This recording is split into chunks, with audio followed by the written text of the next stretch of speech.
राधे राधे बंधुओं, बहुत स्वागत है आपका ज्योतिष धर्म चैनल पर। बंधुओं, इस वीडियो में हम बात करेंगे तुला राशि और लग्न वालों का नवंबर माह किस तरह के फल देगा। साथ ही बताएंगे वीडियो के अंत में वो खास उपाय जिनको करके आप इस महीने बहुत उत्तम फल प्राप्त कर सकते हैं। बंधुओं, यदि आपने अब तक हमारा चैनल सब्सक्राइब नहीं किया तो प्लीज सब्सक्राइब कीजिए और वीडियो को ज्यादा से ज्यादा शेयर कीजिए। आप सब लोगों का बहुत अच्छा सहयोग हमें प्राप्त हो रहा है। इस प्यार और स्नेह को आप लगातार बनाए रखें। बंधुओं, तुला राशि और लग्न वालों का यदि ग्रहों का गोचर देखा जाए तो नवंबर माह में इस तरह से कुंडली उनकी सामने आती है। आपके प्रथम भाव में मंगल और सूर्य दोनों 16 नवंबर तक मंगल और सूर्य 17 नवंबर तक आपके प्रथम भाव में संचरण करेंगे और ये विक्रम नामक योग बनाएंगे। बुध यहाँ आपके द्वितीय भाव में संचरण करेंगे, धन भाव में। शनि आपके पंचम भाव में संचरण करेंगे।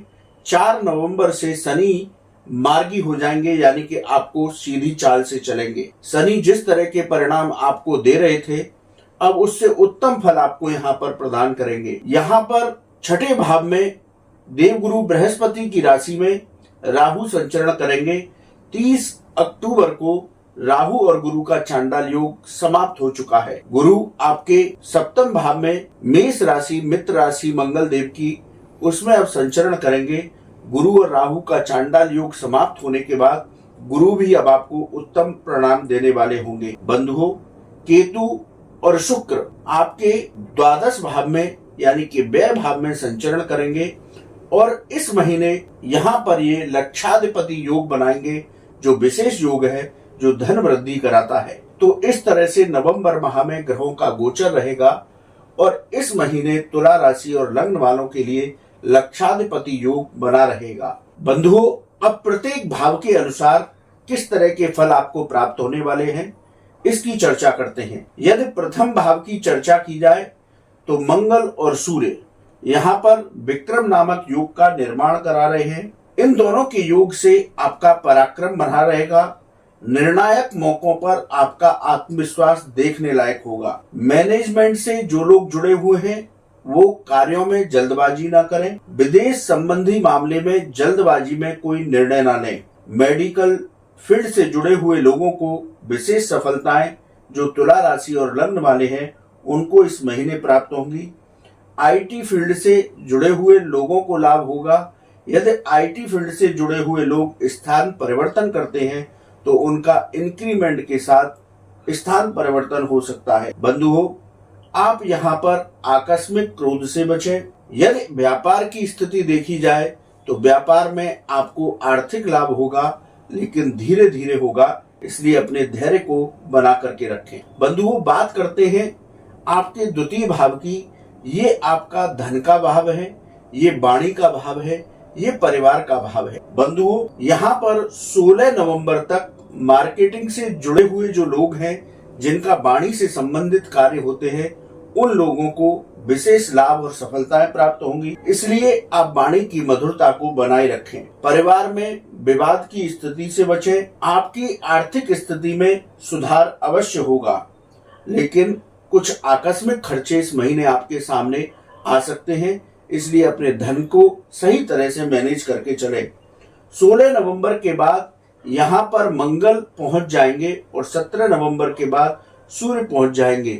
इसलिए आप अपनी वाणी और क्रोध पर नियंत्रण रखें, क्योंकि मंगल रक्त तप्त ग्रह है, धरती पुत्र हैं, एग्रेशन देते हैं। बंधुओं, बात करते हैं आपके तृतीय भाव की।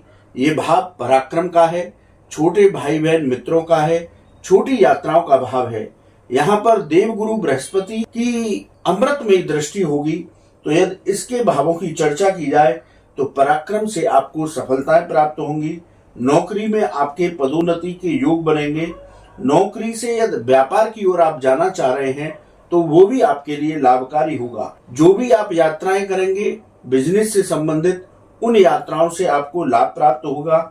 भाई बहन और मित्रों का आपको इस महीने पूरा सहयोग प्राप्त होगा। बंधुओं, बात करते हैं चतुर्थ भाव की। चतुर्थ भाव भूमि भवन वाहन माता का भाव, हृदय का भाव है, यानी कि चतुर्थ भाव के स्वामी पंचम भाव में यानी शनि देव यहाँ पर संचरण कर रहे हैं। तो चतुर्थ भाव की चर्चा की जाए तो यहाँ शनि देव योग कारक स्थितियों में है। प्रॉपर्टी से जुड़े जो लोग हैं उनको कामों में सफलता प्राप्त होगी। कमीशन से जुड़े लोगों को लाभ होगा। प्रॉपर्टी में यदि आपका पैसा रुका हुआ था, अटका हुआ था, वो पैसा इस महीने आपको वापस मिल सकता है। आप नया वाहन या नया मकान खरीद सकते हैं, लेकिन माता के स्वास्थ्य का विशेष रूप से ध्यान कर रखें। बंधु, बात करते हैं पंचम भाव की। पंचम भाव में शनिदेव संचरण कर रहे हैं। ये यहाँ पर अपनी स्वयं की प्रिय राशि कुंभ राशि में संचरण कर रहे हैं, लेकिन 4 नवंबर के बाद ये अब मार्गी होंगे, सीधी चाल से चलेंगे। तो जितना इन्होंने परेशान आपको पिछले दिनों किया होगा अपनी वक्रिगत अवस्थाओं में, अब ये उतना ही उत्तम लाभ आपको देंगे। पंचम भाव शिक्षा का भाव है, आकस्मिक धन लाभ का भाव है, संतान का भाव है। बंधुओं, बात करते हैं अब पंचम भाव के फलों की। तो लेखन, वाणी और शिक्षा से जुड़े हुए लोगों को विशेष सफलताएं प्राप्त होंगी। प्रेम संबंधों में प्रगाढ़ता आएगी। स्टॉक मार्केट में यदि आप निवेश करते हैं तो आपको लाभ प्राप्त होगा। शेयर बाजार में लंबे निवेश के लिए आप अपना धन रखते हैं, धन को व्यय करते हैं, तो वहां से भी आपको लाभ प्राप्त होगा। संतान पक्ष से भी अब आपके संबंध मधुर होंगे। जिस तरह के वैचारिक मतभेद शनिदेव ने वक्रिगत अवस्थाओं में संतान के साथ किए थे, अब वो भी दूर हो जाएंगे। अब बंधुओं, बात करते हैं छठे भाव की। छठा भाव आपके रोग, ऋण और शत्रुओं का भाव है। यहाँ पर राहु आपको बेहतरीन फल देंगे। तो यदि इस भाव की चर्चा की जाए तो पिछले दिनों आप किसी बीमारी से विशेष रूप से परेशान थे, तो वो स्वास्थ्य में आपका सुधार होगा। लेकिन पेट और नसों से संबंधित रोगी अपना विशेष रूप से ध्यान रखें। अपने जीवन साथी का भी ध्यान रखें, उसके स्वास्थ्य का ध्यान रखें। बंधुओं, आर्थिक स्थितियां इतनी मजबूत होंगी कि आप कर्ज उतारने की स्थिति में होंगे। शत्रुओं से अब आपको घबराने की जरूरत नहीं है। शत्रुओं के षड्यंत्र समाप्त होंगे, शत्रुओं पर आपको विजय प्राप्त होगी। लेकिन आपको चेतावनी देते हैं कि आप शत्रुओं के साथ वाद विवाद की स्थितियों से अपने आप को बचाए रखें। बंधुओं, बात करते हैं सप्तम भाव की। यहाँ पर 30 अक्टूबर तक गुरु राहु का चांडाल योग बना हुआ था, जिससे आपको बहुत परेशान किया होगा। बंधुओं, ये आपका गृहस्थ का भाव है और ये आपके व्यापार और व्यापारिक साझेदारी का भाव है। 30 अक्टूबर के बाद गुरु चांडाल योग समाप्त हो गया है, क्योंकि राहु गुरुदेव की राशि में यानी कि मीन राशि में छठे भाव में संचरण कर रहे हैं। अब गुरु यहाँ पर आपको उत्तम फल देने वाले होंगे। तो व्यापार में सफलता प्राप्त होगी, लाभ के अवसर प्राप्त होंगे। व्यापार में यदि कोई निर्णय लेना चाहते हैं तो जल्दबाजी में निर्णय न करें, बहुत सोच समझ करके निर्णय लें। हैंडीक्राफ्ट का व्यापार करते हैं उनको विशेष लाभ प्राप्त होगा। आपका गृहस्थ पक्ष जिस तरह से राहु ने बिगाड़ा था, अब वो उतना ही आनंद में होगा। व्यापारिक साझेदारियों से भी आपको लाभ प्राप्त होगा। बंधुओं, बात करते हैं आपके अष्टम भाव की। आकस्मिक घटनाओं का भाव है, रिसर्च के भाव है और विदेश संबंधी मामलों का भाव है। तो विदेश संबंधी मामलों में जो पिछले दिनों रुकावटें थी, अब वो रुकावटें दूर हो जाएंगी। आपके विदेश संबंधी मामलों में तेजी आएगी। विदेश से धन लाभ के अवसर प्राप्त होंगे। रिसर्च से जुड़े लोगों को भी सफलता यहाँ प्राप्त होगी। बात करते हैं यहाँ पर आपके नवम भाव की। नवम भाव आपका भाग्य का भाव है, धार्मिक भाव है और उच्च शिक्षा का भाव है। तो यहाँ पर यदि भाग्य की बात की जाए तो भाग्य का उतना साथ इस महीने आपको प्राप्त नहीं होगा, लेकिन आप अपने बुद्धि विवेक से अपने सारे काम बनाने में सक्षम होंगे। उच्च शिक्षा से जुड़े हुए जो लोग हैं उनको सफलताएं प्राप्त होंगी।